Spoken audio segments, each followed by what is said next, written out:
यवतमाळ शहरात एक ऐतिहासिक कारवाई पाहायला मिळाली आहे। अवधूतवाडी पोलीस स्टेशनची अवैध इमारत अखेर जमीनदोस्त झाली आहे। पोलिसांनीच बांधलेल्या या बेकायदेशीर इमारतीवर न्यायालयाचा हातोडा चालला आहे आणि जेसीबीच्या फटकाराने ही इमारत मातीमोल झाली आहे।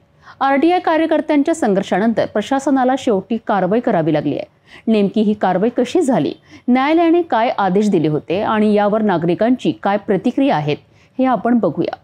यवतमाळ शहरातील अवधूतवाडी भागात उभारलेली पोलीस स्टेशनची इमारत गेल्या अनेक वर्षांपासून वादग्रस्त होती। ही इमारत बेनामी संपत्तीतून आणि नियमबाह्य पद्धतीने बांधण्यात आल्याचा आरोप करण्यात आला होता। आरटीआय कार्यकर्ते दिगंबर पचगाडे यांनी या संदर्भात मुंबई उच्च न्यायालयाच्या नागपूर खंडपीठात याचिका दाखल केली होती। सुनावणी दरम्यान राज्य शासनाने तसेच पोलीस प्रशासनानेही ही इमारत अवैध असल्याची कबुली दिली होती। न्यायालयाने 30 सप्टेंबर 2025 पर्यंत हे बांधकाम पाडण्याचे स्पष्ट आदेश दिले होते। आदेशाची मुदत संपण्याच्या अगोदरच सकाळी प्रशासकीय यंत्रणेने कारवाईला सुरुवात केली आणि जेसीबीच्या सहाय्याने संपूर्ण इमारत जमीनदोस्त करण्यात आली।